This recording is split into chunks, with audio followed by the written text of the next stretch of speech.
24장 32절에서 51절까지 말씀입니다. 생각하지 않은 날 알지 못하는 시각에 그 종의 주인이 이르러 엄히 때리고 외식하는 자가 받는 벌에 처하리니 거기서 슬피 울며 이를 갈리라. 아멘. 예수님이 그 올리브가 있는 산, 올리브산에서 예루살렘 성을 쭉 바라보셨죠. 올리브산에 올라가면 예루살렘 성이 쭉 보이거든요. 보면서 말씀하신 거예요.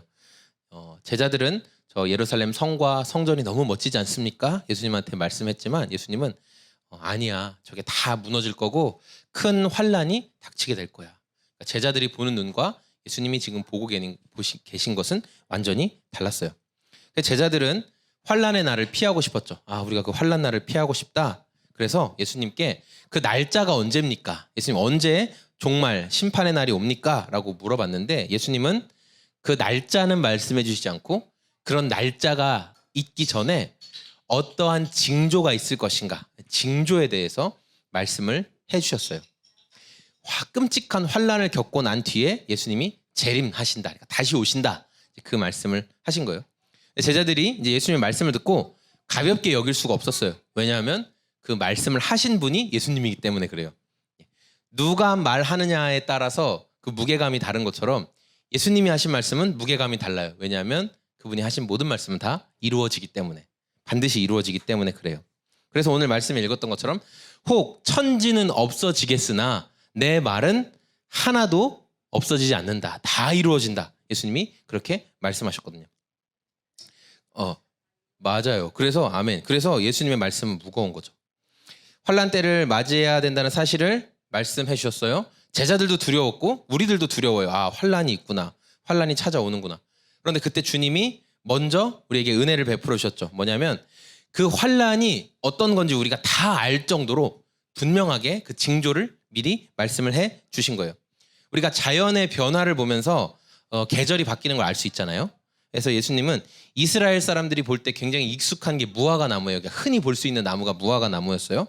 그래서 무화과 나무가 이렇게 잎사귀가 나오고 하는 걸 보면 여름이 가까워 오는구나. 이스라엘 사람들은 다 알고 있었어요. 그래서 예수님은 누구라도 분별할 수 있는 이 환란의 징조를 내가 너희에게 지금 말해줄 테니까 잘 기억하고 있어라. 이런 징조가 나타나면 그때가 멸망의 때라는 것을 너희가 알고 준비해라. 이제 이렇게 말씀을 하는 거죠. 제자들은 이 멸망의 정확한 날짜를 알고 싶었습니다. 정확한 날짜. 그런데 예수님은 그들의 그런 궁금증에도 일관된 태도를 보이시는데 뭐냐면 환란은 있지만 정확한 날짜는 안 알려준다. 그 말씀하시는 거예요. 그래서 제자들과 우리들은 주님의 재림이 언제일지 모르기 때문에, 그 정확한 날짜가 언제일지 모르기 때문에 늘 재림을 기대하면서 살아가는 거예요. 주님의 재림의 날짜가 불확실하기 때문에 우리는 매 순간을 재림의 날을 대비하면서 살아갈 수 있게 되었던 거죠. 그래서 성도는 이 땅을 사는 동안에 오늘이 주님 다시 오시는 날처럼 믿고 살아가는 사람이라는 거예요. 오늘이 주님 다시 오신 날이다. 우리가 예배 드리는 중간에도 주님이 오실 수 있고 우리가 집으로 돌아가는 운전하는 길에도 주님이 다시 오실 수 있다. 우리는 항상 이 인식을 가지고 살아가는 사람이 성도라는 거예요. 저는 오늘 말씀을 통해서 주님이 다시 오실 날을 기대하며 살아가는 성도의 삶에 대해서 함께 나누고자 합니다. 첫 번째, 우리 말씀을 통해 성도가 이 때를 살아가면서 가져야 할 태도는 뭐냐면 시대와 상황을 분별하는 믿음을 가져야 한다라는 거죠. 우리 32절과 33절 말씀 같이 한번 읽어보겠습니다. 예수님께서 무화과 나무의 비유를 배워라 이렇게 말씀하시니까 무화과 나무를 예를 들어 설명하시는 거죠. 무화과는 성경 안에서 이스라엘을 종종 상징합니다. 그래서 무화과 잎사귀가 무성하고 열매가 많다. 그러면 이스라엘이 번성하고 있다는 의미로 사용되고, 그리고 무화과 나무 잎이 마르고, 무화과 나무 잎이 마르고 열매가 없으면 이스라엘이 쇠락했고 하나님께 벌을 받고 있다. 어떤 이런 이미지로 이제 선지자들도 많이 사용을 했습니다. 그래서 오늘 예수님께서 무화과 나무를 예를 들어 설명하신 이유는 이 무화과 나무의 어떤 그 영적인 특징도 있지만, 근데 오늘 본문에서 좀 더 집중하는 건 뭐냐면 무화과 나무가 어떻게 자라는가, 그 성장의 특징에 대해서 말씀을 하고 있는 거예요. 그러니까 이스라엘 사람들이 흔하게 볼 수 있는 게 무화과 나무인데 우리로 치면 뭘까요? 우리로 치면 뭐 약간 살구나무 같이, 우리 원래 흔하게 볼 수 있었잖아요. 감나무, 뭐 살구나무 이런 것들 흔하게 볼 수 있는. 자, 무화과 나무. 이 무화과 나무의 성장 특징은 뭐냐면 이 녀석은 잎사귀가 커지고 막 푸릇푸릇해지면서 열매가 같이 열려요. 그러니까 잎사귀랑 열매가 같이 열린다는 특징이 있어요. 그래서 잎사귀가 이렇게 잎을 점점 펼치기 시작하면 아, 이제 이게 늦은 봄이구나. 그리고 초여름이 가까워 왔구나. 무화과 나무의 성장을 보고 계절도 가늠할 수 있게 된다는 거예요. 만약에 예수님이 지금 우리와 함께 계셨다. 그럼 아마 이렇게 말씀하셨을 거예요. 예수님이 저희 이제 소금제작소 성도들을 이렇게 불러다가 저기 수암골 전망대에 데려가셔가지고 쫙 보면서 이제 이렇게 얘기하시는 거죠. 네. 우암산에 단풍이 붉게 물들거든 가을이 온 줄 알아라. 예수님이 이제 이렇게 우리에게 말씀하셨을 거예요. 이스라엘 사람들은 또 우리들도 그렇죠. 어린 시절부터 단풍이 들면 어떤 계절이 와요? 가을이 오죠. 예, 잘하네요. 단풍이 들면 가을이 온다. 우리는 아이들도 다 알고 있습니다. 네, 그러면 땀이 나면 여름이 오고 신체의 변화를 통해서도 계절을 알 수 있어요. 맞아요. 예수님이 오늘 말씀 이전에도 종말에 대해서 끊임없이 말씀하셨거든요. 예수님이 종말의 때가 되면은 우리가 지난주에 살펴봤는데 종말의 때가 되면 함께 할 수 없는 것들이 함께 하게 된다. 그러니까 거룩한 하나님의 집에 아주 더러운 것들이 함께 자리하게 되는 모습을 보게 될 것이에요. 그리고 자녀를 낳고 생명을 돌보는 일은 아주 복된 일인데 그 일이 심판의 날에는 저주스럽게 느껴진다라는 거죠. 그리고 사람들을 속여서 복음의 진리를 왜곡시키는 거짓 교사들, 거짓 메시아들이 곳곳에서 등장하게 될 것이다라고 미리 말씀을 해주셨어요. 예수님이 이제 이것을 올리브산에서 이 메시지를 하시기 전에도 이미 너희들이 분별력을 가져야 된다라고 말씀하신 내용이 있는데 그게 마태복음 16장에 나와요. 우리가 이미 다 살펴봤어요.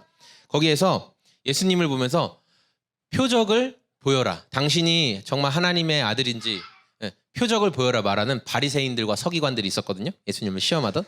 그러니까 예수님이 그들을 향해서 뭐라고 이야기하셨냐면 16장 1절에서 3절인데 제가 읽어드릴게요. 바리새인과 사두개인들이 와서 예수를 시험하여 하늘로부터 오는 표적을 이야기하니 청하니 예수께서 대답하여 이르시되 너희가 저녁에 하늘이 붉으면 아 내일은 날이 좋겠구나 하고 아침에 하늘이 붉고 흐리면 오늘은 날이 굳겠구나 하나니 너희가 날씨는 분별할 줄 알면서 시대의 표적은 분별할 수 없느냐 이렇게 예수님이 말씀하신 적이 있어요. 그러니까 예수님은 끊임없이 이 시대 속에 나타나는 징조를 보면서 너희가 어떤 때인지를 잘 분별해라 이렇게 말씀을 하신 거예요. 요즘 우리는 굉장히 좀 무서운 시대를 살고 있는 것 같아요. 그러니까 뭐 부모가 자식을 죽이고 자식이 부모를 살해하는 뭐 존속살인 같은 거 우리가 많이 접하게 되죠. 굉장히 많이 접하게 되는 것 같아요. 그리고 뭐 남녀간에 뭐 데이트 상대였는데 그냥 남녀 상관없어요. 남자가 여자를 죽이기도 하고 여자가 남자를 죽이기도 하니까요. 그리고 심지어 그 가족들까지 찾아가서 막 해를 입히고 살인하고 하는 것들을 우리가 보게 되죠. 이런 뉴스를 접하면서 사람들이 이야기하죠. 혀를 끌끌 차면서 말세다 말세야 이렇게 이야기를 해요. 그런데 성도는 이 세대를 보면서 단순히 아 말세다 이 말세다 하면서 안타까워하는 것에서 끝나는 사람들이 아니라 이것을 넘어서 아 이 말세의 때 예수님의 재림이 가까워왔구나. 정말 예수님의 재림이 코앞까지 다가왔구나. 이것을 믿고 분별하는 사람들이 성도들이라는 거예요. 또 오늘 말씀을 통해 가져야 할 두 번째 믿음의 자세는 뭐냐면 모든 것을 내가 다 통제하려는 태도를 버려야 된다는 거예요. 그러니까 성도는 모든 것을 내가 다 통제해야 돼라는 것을 태도를 버려야 된다는 거예요. 우리 35절과 36절 말씀인데요. 여러분 이신론이라는 게 있거든요. 이신론. 예. 그러니까 이신론에 대해서 간단히 설명드릴게요. 이신론. 예. 이신론은 뭐냐면 17세기에서 18세기에 프랑스, 뭐 영국, 독일, 뭐 미국 이렇게 기독교 문화권 또 종교개혁의 그런 문화를 가지고 있는 배경을 가지고 있는 그런 나라들에 크게 영향을 끼친 이론이 이신론이에요. 그러니까 이신론을 추종하는 사람들은 어떤 사람들이냐면 세상을 창조한 신이 있다. 그건 인정을 해요. 세상을 창조한 신이 있다. 네, 어떤 절대자가 있다. 그걸 인정을 해요. 그런데 이신론자들이 믿는 하나님과 신과 우리가 성도가 고백하는 하나님은 좀 달라요. 어떻게 다르냐면 우리는 하나님의 말씀인 성경은 오류가 없다. 이렇게 믿어요. 하나님의 말씀인 성경에는 오류가 없다. 적어도 복음주의 성도들은 그렇게 믿죠. 또 성경 안에 기록된 모든 기적들이 있어요. 성경 안에 막 다양한 기적들이 기록되어 있잖아요. 이 성경 안에 기록된 모든 기적들은 정말 실제로 일어난 거다. 그거는 어떤 과장과 예화를 위해 쓴 게 아니라 실제로 홍해가 갈라졌고 실제로 반석에서 물이 나왔고 실제로 예수님이 5,000명을 물고기 2마리와 보리떡 5개로 먹였다. 그게 실제 일어났다. 이렇게 믿어요. 실제 일어난 사건이라고 믿죠. 그리고 성부, 성자, 성령, 하나님 인격적이신 분이 계신다. 우리는 이렇게 믿어요. 그런데 이신론자들이 믿는 하나님은 어떤 분이냐면 그냥 전 우주적인 보편적인 절대자, 전 우주적인 신인 거예요. 그래서 이 이신론자들이 믿는 특징은 뭐냐면 온 세상을 창조한 그 신이 세상을 창조한 뒤에 더 이상 세상에는 간섭하지 않겠다. 만들어 놓긴 했는데 그 뒤에는 내가 간섭하지 않겠다. 신이 떠났다. 이제 이렇게 믿고 있어요. 그래서 이런 이신론에 영향을 받는 기독교에서는 하나님을 어떻게 이해하냐? 이신론에 영향을 받은 기독교 자연스럽게 이 영향을 좀 받았거든요. 기독교가 어떻게 이해하고 있냐면 하나님은 어떤 원리를 만들었어. 세상이 돌아가는 아침에 해가 뜨고 지고 지구가 돌고 뭐 이런 원리를 만든 분이 하나님이야. 그래서 사람은 하나님이 만들어 놓은 세상의 원리를 잘 발견하면 잘 살 수 있어. 왜냐하면 신은 더 이상 개입하지 않으니까. 그러니까 질서만 만들어 놓고 빠진 거예요. 그래서 그 하나님이 곳곳에 만들어 놓은 질서를 잘 찾아내면 사람은 잘 살 수 있어. 그리고 성경은 그 원리를 알려주는 설명서야. 이제 이런 영향을 기독교가 받기 시작했다는 거예요. 그래서 제가 요즘 위드라는 책이 있는데 그 책에서 하나님과의 관계를 제가 좀 다시 생각하는 책을 읽으면서 그런 시간을 갖고 있는데 그 책에서 나온 내용들을 좀 정리해서 같이 지금 이렇게 살짝 녹여서 이야기를 하고 있어요. 그래서 이신론자들이 믿는 이신론자들이 믿고 있는 하나님은 사람이 알 수 있는 어떤 불변의 법칙들을 곳곳에 잘 숨겨 놓았다. 이제 이렇게 생각을 해요. 그래서 그 법칙 중에 사람이 발견한 법칙들인데 뭐냐면 중력의 법칙 들어보셨죠? 중력의 법칙, 뭐 또는 열역학의 법칙, 수학의 법칙, 이제 이런 것들을 하나님이 만들어 놓은 법칙인데 사람이 연구하다가 그걸 발견했다. 이제 그건 변하지 않는 법칙이다. 이런 것들을 이야기했고 이것을 더 발전시켜서 리더십 그리고 어떤 인간 관계성 그리고 비즈니스 거기에도 하나님이 어떤 법칙을 넣어놨는데 그 법칙을 잘 발견하기만 하면 사람은 다 성공하고 잘 살 수 있다. 이런 생각을 기독교 안으로 가져오게 되었다는 거예요. 이신론자들의 관점에서 하나님은 세상의 규칙과 원리를 만드신 그러니까 시계공 같은 거예요. 아주 정밀한 지구를 정밀한 우주를 만들어 놓은 시계공 그리고 떠났어요. 다 만들고 떠났어요. 더 이상 관여하지 않는다라는 거예요. 근데 제가 오늘 이 이신론에 대해서 왜 우리 성도님들에게 이야기를 하고 있을까? 이런 이신론적인 그 생각과 신앙이 우리 삶의 가까이에 들어와서 굉장히 많은 영향을 끼치고 있기 때문에 그래요.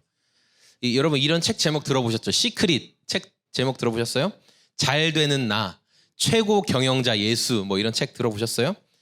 한때 이런 자기개발서가 한국 교회 안에 들어와서 종교 분야가 아니라 뭐 인문 사회 분야에서 1등을 하고 막 베스트셀러로 전국을 휩쓸었던 때가 있었거든요. 교회를 휩쓸었죠. 그런데 이런 책의 특징이 뭐냐면 성경에 숨어있는 하나님의 법칙을 발견하면 누구라도 성공하고 부요해지고 원하는 것을 가질 수 있다. 그런 책이 말하는 내용 핵심은 그거예요. 그렇게 이야기하고 있어요. 그래서 하나님과 전혀 상관없는 규칙들을 만들어내고 이것을 잘 지키면 성공할 수 있다라는 거짓말을 하죠. 겉모습은 참 신앙과 비슷합니다. 하나님 찬양하고 감사하고 예배도 드려요. 겉모습으로는. 그런데 그 이유가 뭐냐면 하나님은 나에게 유익을 주는 교훈을 만든 신이니까 내가 그래서 그런 설명서를 주신 하나님한테 고맙다고 표현한다. 그러니까 나를 위해 하는 거예요. 하나님이 나를 도와주니까. 그래서 그런 행위를 하는 거예요. 세상에서 하나님은 그때 세상이 만들어질 때만 계셨고 지금은 세상을 떠나고 세상을 비웠으니까 그러니까 내가 원하면 내 마음대로 할 수 있다. 나는 그 질서만 발견하면 된다. 이런 생각을 하는 거죠. 그래서 하나님이 우리 삶에 개입을 하냐 안 하냐 이런 것들을 생각할 때도 그 결정권이 누구한테 있냐면 하나님께 결정권이 있는 게 아니라 나한테 있어요. 내가 결정하면 내가 성경 안에 숨어있는 원리를 찾아내면 그대로 요청만 하면 하나님은 들어줄 수밖에 없다는 거예요. 내 요청을 들어줄 수밖에 없다. 이런 오염된 메시지가 바로 우리 삶에 또 교회에 깊숙이 침투했죠. 그런 삶을 뭐라고 이야기하냐면 하나님과는 상관없는 삶이라는 거예요. 신앙적인 행위는 다 하는데 전혀 하나님과 상관없는 삶을 살아가고 있다라고 말하게요. 그리고 이렇게 그러니까 내가 어떤 법칙을 발견하기만 하면 잘 살 수 있어 라는 생각을 가진 사람들은 어떤 그룹에서 많이 일어나는 줄 아세요? 바로 저와 여러분들처럼 삶이 어느 정도 위치에 올라와 있고 부유하고 전문직 종사자에 모여있는 교회나 공동체에서 이렇게 하나님과 상관없는 삶이 더 많이 나타나게 된다는 거예요. 왜냐하면 이 집단의 사람들의 특징이 뭔지 아세요?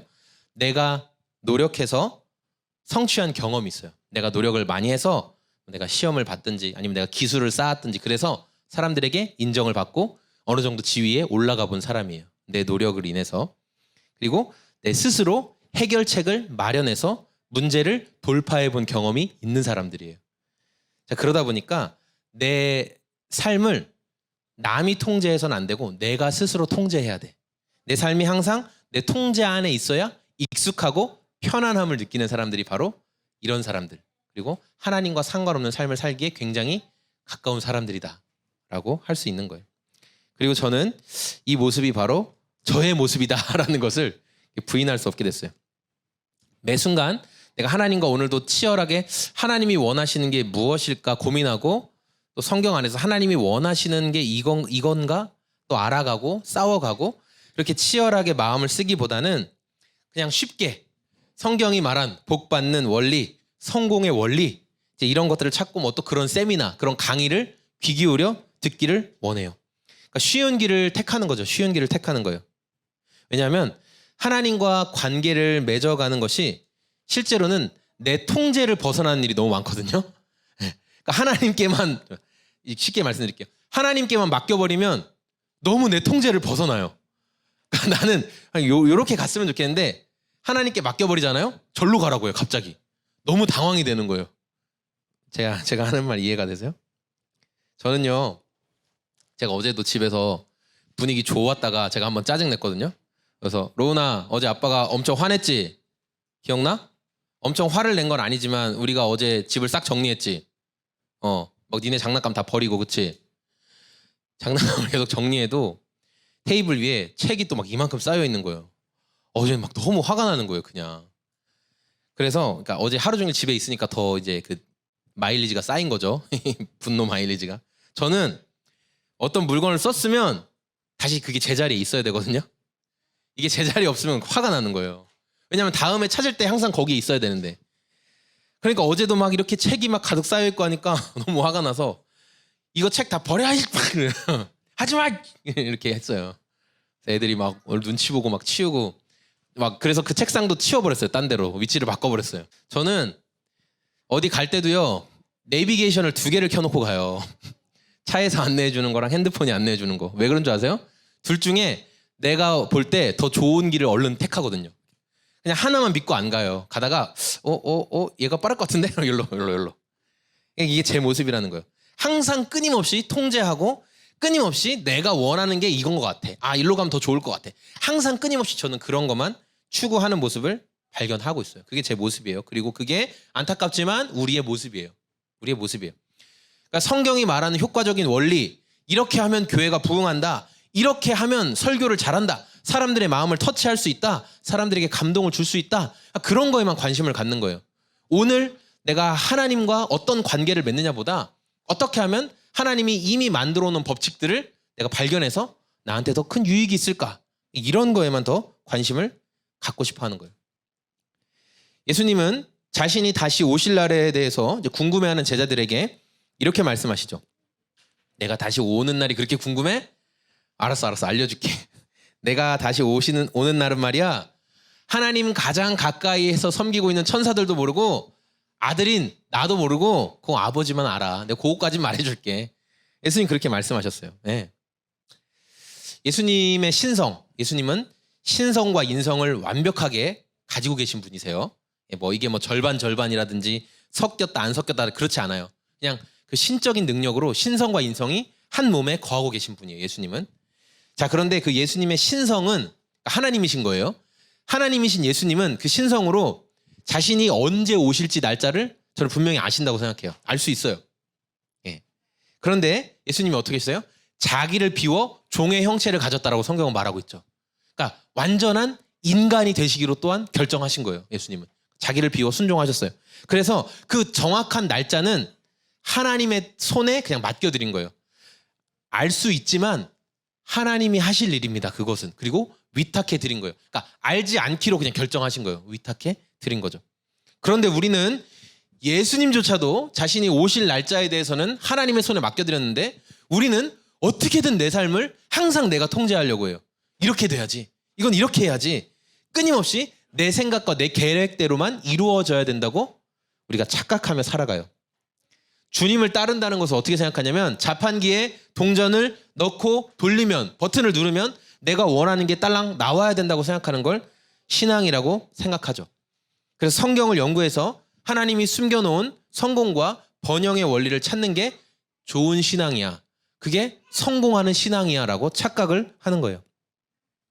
내 삶의 주도권을 갖기 위해서 하나님을 자꾸만 몰아냅니다. 하나님 관여하지 마세요. 이거 제가 알아서 할게요. 저 나가세요. 그리고 심지어 주님 재림하시는 날까지 내가 원하는 날짜에 시간에 이루어져야 한다라고 생각하는 교만한 모습이 저와 우리들의 모습은 아닌지 우리가 좀 돌아봤으면 좋겠어요. 그렇기 때문에 우리는 오늘 말씀 앞에서 나의 교만함을 내려놓고 겸손히 우리 주님 따를 수 있도록 매 순간 우리가 기도해야 된다는 거예요. 마지막으로 오늘 말씀을 통해 재림의 때를 기다린 성도는 오늘이 주님 오시는 날인 것처럼 살아야 된다는 거예요. 오늘이 주님 오시는 날. 예수님께서 정확한 재림의 날짜에 대해서 말씀 안 하시죠? 그런데 그날이 일어날 것에 대한 징조는 굉장히 여러 번 말씀하셨어요. 성경 속에 등장하는 여러 심판이 있는데 로우나 성경 속에 등장하는 여러 심판 중에 큰 배를 만들었던 사람 기억나요? 오, 로이도 알고 있어요. 노아의 홍수 심판이 가장 큰 심판이었어요. 성경 속에 나타났던 창세기 6장에 나오는데요. 거기 보면은 하나님이 노아에게 이제 나타나셔서 내가 사람 만든 것을 내가 후회한다. 그 후회는 아이고 아까워라 이런 후회가 아니라 안타깝게 여기시면서 하나님이 다 쓸어버리겠다 이렇게 제 말씀을 하세요. 그래서 너는 구원을 위해서 배를 지어라, 방주를 준비해라 이렇게 말씀하셨어요. 그래서 노아가 하나님의 말씀을 듣고 자기 아들들과 자기 며느리들과 가족들과 함께 열심히 배를 짓기 시작합니다. 몇 년 동안 지었는 줄 아세요? 120년 동안 배를 만들어요. 120년 동안. 근데 괜찮습니다. 그때는 600살, 700살까지 살 때였으니까. 예, 120년 동안 배를 만들기 시작했어요. 많은 사람들이 노아가 배를 만드는 걸 보았어요. 왜냐하면 산에서 만들었거든요. 많은 사람들이 봤어요. 근데 사람들이 반응이 어땠는 줄 아세요? 로우나, 노아 할아버지가 배 만드는 걸 보면서 사람들의 반응이 어땠는 줄 알아? 아유, 저 사람 미쳤구나. 물도 없는데, 비도 안 오는데, 저 이상한 미쳤나 봐. 뭐 만드는 거야 지금? 그러면서 사람들은 노아를 조롱하고 무시했죠. 하나님이 120년이라는 시간을 주신 거예요. 120년 자그만치. 그런데 사람들은 노아의 이야기를 들었지만 사람들은 뭐 했어요? 거기 성경에 보니까 뭐예요? 결혼하고 시집가고 장가가고 먹고 마시고 파티하고 노는 일에만 집중했다는 거예요. 그 말은 무슨 말이냐면 그냥 자기 삶에서 뭐가 즐거울까? 내가 오늘 뭐 하고 즐겁게 살 수 있을까? 내가 오늘 뭐 하면 즐길까? 그 생각만 하고 살았다라는 거죠. 그러니까 종말의 때를 분별하지 못하니까 심판으로 인해 자기들이 그 물에 휩쓸려 갈 때도 이런 일이 왜 일어나는 거야? 이러면서 죽어갔다는 거예요. 그렇게 죽어갔다는 거예요. 우리 40절과 41절 말씀인데요. 40절, 41절 말씀 읽어보게 시작. 그때 두 사람이 밭에 있음에 한 사람은 데려가고 한 사람은 버려둠을 당할 것이요. 두 여자가 맷돌질을 하고 있음에 한 사람은 데려가고 한 사람은 버려둠을 당할 것이니라. 예수님이 갑작스럽게 심판이 있을 것이다라는 한 번 더 예를 설명하시는데 밭에서 일하던 두 사람 그리고 맷돌질을 하고 있던 두 여인에 대해서 이야기하고 있어요. 밭에서 일하던 두 사람은 남성형 명사가 사용됐어요. 그러니까 이 말은 무슨 말이냐면 생업에 종사하는 모든 남자들을 이야기하는 거고 맷돌을 돌리고 있던 두 여인은 자신의 삶을 살아가고 있던 두 여자를 그냥 말하는 거예요. 그러니까 이건 어떤 의미냐면 세상에 있는 모든 남자와 모든 여자. 예. 그러니까 온 인류를 말하는 거예요. 온 인류에게 닥치는 심판에 대해서 말하는 거죠. 각자 주어진 일을 하고 동일하게 밭일을 하든 뭐 맷돌을 돌리든 일을 하고 있어요. 우리로 치면 뭐 회사를 다니고 뭐 자기에게 주어진 어떤 일을 하고 있죠. 그런데 종말의 때에 예수님이 다시 오신 재림의 때에 두 사람이 나눠져요. 한 사람은 데려감을 받고 한 사람은 데려감을 받지 못한다. 이렇게 말하고 있어요. 그 차이가 무엇이었을까? 둘 다 똑같이 일하고 있었는데 같은 장소에 있었는데 심지어 맞죠? 같은 자리에 있었는데 왜 한 사람은 데려가고 한 사람은 안 데려갈까? 그게 뭐냐면 한 사람은 주님 오시는 종말에 대해서 알고 대비하고 있는 사람이었고 한 사람은 전혀 관심이 없는 사람이었어요. 성경은 분명히 말씀하고 있어요. 그래서 모든 사람이 종말을 겪게 될 그때에 그 결과가 다르다는 것을 성도는 인식하며 살아가는 거예요. 오늘이 바로 주님 오실 날처럼 살아가는 사람이죠. 오늘 후회가 남지 않도록 선택하고 결정하는 사람들, 그 사람들이 바로 성도라는 거예요. 그래서 제가 어제 밤에 후회했죠. 잠잘 때. 이제 애들 다 이제 잘 때 이렇게 기도해주고 손도 잡아주고 그 전에 한번 난리 쳤지만 난리 한번 치고 집안 정리 싹 해놓고 애들 로우나 잘 자, 좋은 꿈 꿔. 로이는 벌써 잠들었고 로아는 난리 치고 들어와서 이제 자는데 제가 이 말씀을 준비했잖아요. 그러니까 그 토요일 하루 종일 또 마무리했는데 그러니까 제 마음이 얼마나 안 좋겠어요.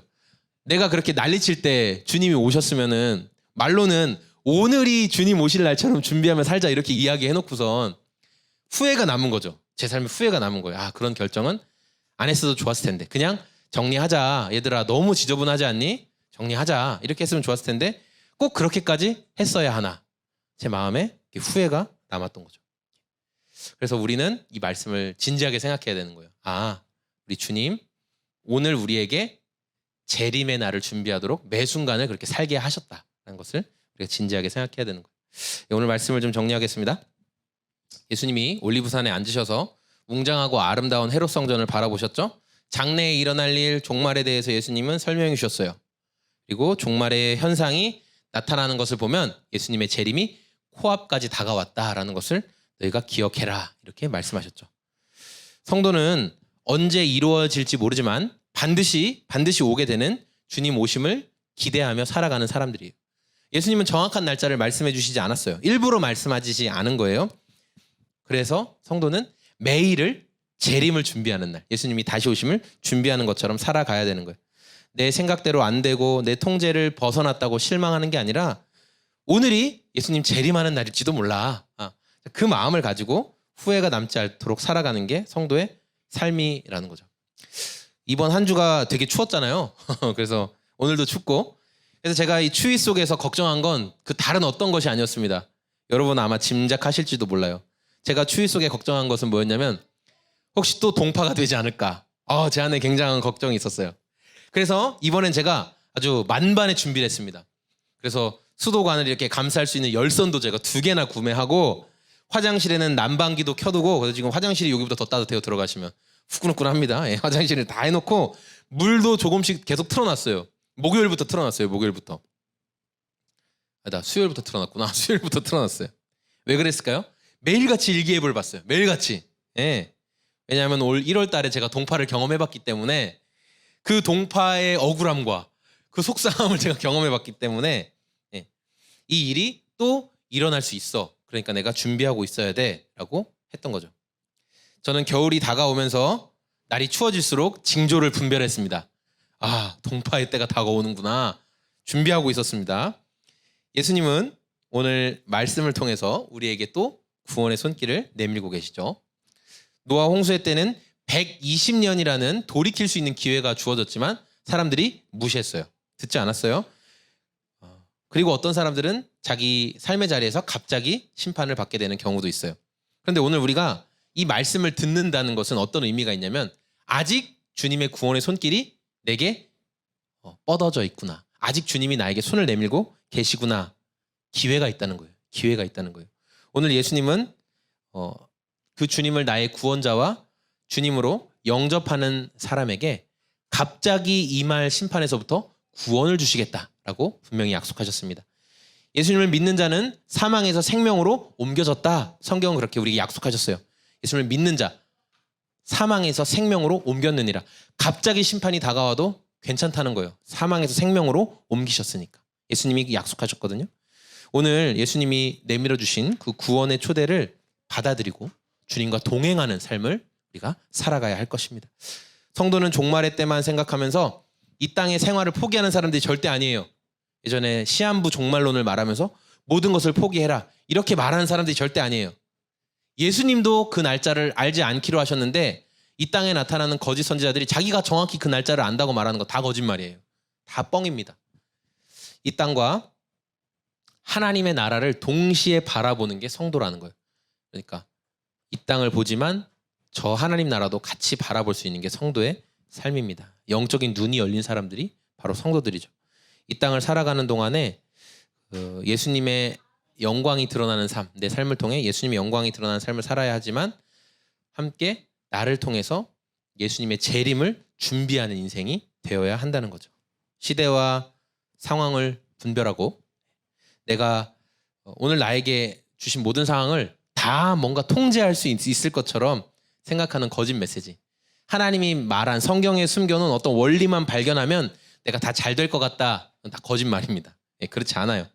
예, 대적하고 주님이 오늘 어제 저녁에 제가 했던 것 같아도 후회를 하지 마세요. 오늘 주님이 오실 수 있습니다. 우리는 항상 그날을 준비하면서 사는 거예요. 주님의 말씀은 반드시 이루어집니다. 주님은 다시 오십니다. 그래서 항상 깨어 있으므로 주님 다시 오시는 날을 담대하게 맞이할 수 있는 저와 소금 제작소의 모든 성도님들이 다 되었으면 좋겠습니다.